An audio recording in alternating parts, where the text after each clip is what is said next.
দিকে তাকাই, পৃথিবীর দিকে আজ তাকাইলে শুধু দেখতে পাই মা বোনদের কান্নার আহাজারি। আজ আমরা চীনের জঞ্জিরামের দিকে তাকাই, দেখতে পাই মুসলমানদের কান্নার আহাজারি। আজ আমরা ফিলিস্তিনের দিকে তাকাই, দেখতে পাই মুসলমানদের ভারতান্তরিকদের কান্নার আহাজারি।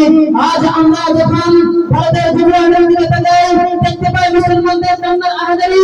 আজ যখন আমরা আসামের দিকে তাকাই, দেখতে পাই মুসলমানদের কান্নার আহাজারি। শুধু মুসলমানদের উপর নির্যাতন নিপীড়ন চলছে, জালেমের ব্যাপার দুনিয়াতে বেড়ে চলছে।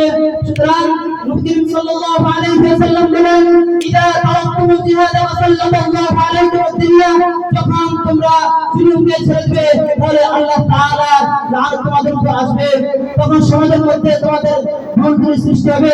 মুহতারাম হাজিরিন, আল্লাহ তাআলা বলেন, আমি কি তোমাদেরকে এমন একটি ব্যবসার কথা বলে দেব না যেই ব্যবসা হচ্ছে লাভজনক? সেই ব্যবসা হচ্ছে আল্লাহ তাআলা নিজে বলেন তোমাদের জন্য লাভজনক ব্যবসা হচ্ছে জিহাদ। মুহতারাম হাজিরিন, আজ আমাদের উপর জুলুম নির্যাতন চলছে, এই জুলুম নির্যাতন থেকে বাঁচার উপায় হলো একমাত্র জিহাদ, একমাত্র কালিমার পতাকা উত্তোলন করার অভাব। 1947 সালে যখন ভারত থেকে ব্রিটিশদেরকে তাড়িয়েছিলাম, তখন তারা যাওয়ার পরে আমরা যখন ভারতীয় হই, তখন আমাদেরকে আবারও পৃথক করে দেওয়া হয় পাকিস্তানে। 1947 সাল থেকে 1971 আসতে না আসতে আমাদেরকে আবারও দিতে হয়েছে এক সাগর পরিমাণ রক্ত। আমাদের মা বোনদের বলতে খালি দিতে হয়েছে, আমাদের পিতামাতাদেরকে জীবন দিতে হয়েছে, আবার তাদেরকে দিতে হয়েছে সাগর পরিমাণ রক্ত। তখন আবার আমাদেরকে লাল সবুজ পতাকার নিচে আসতে হয়েছে। মুহতারাম হাজিরিন, আমরা ভেবেছিলাম এই লাল সবুজ পতাকা আমাদের জন্য সুন্দর হয়ে যাবে, এই লাল সবুজের পতাকা আমাদের জন্য হয়ে যাবে স্থায়ী শান্তির জায়গা। এই লাল সবুজের পতাকার মধ্যে থাকবে না কোনো জুলুম, এই লাল সবুজের পতাকার মধ্যে থাকবে না কোনো মানুষের অনধিকার, এই লাল সবুজের পতাকার মধ্যে থাকবে না কোনো জুলুমবাজদের।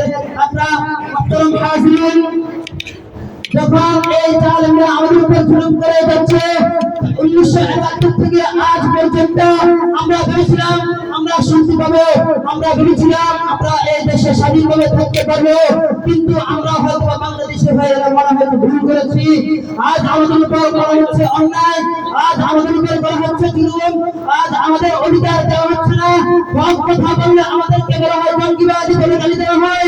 আমরা যখন কোরআনের আইন চালুর কথা বলি, তখন আমাদেরকে বিভিন্ন ভাবে কলঙ্ক করা হয়, আমাদের উপর জুলুম নির্যাতন করা হয়, জেলে বন্দী করা হয়, আলেমদেরকে নির্যাতন করা হয়, নিপীড়ন করা হয়। সুতরাং আমি স্পষ্ট ভাষায় বলে দিতে চাই, যদি তোমরা এই জুলুম বন্ধ না করো, সমাজের অবক্ষয় সৃষ্টি বন্ধ না করো, তাহলে তোমরা চিরতরের জন্য তোমাদেরকে পৃথিবী থেকে তাড়িয়ে দেওয়া হবে ইনশাআল্লাহ।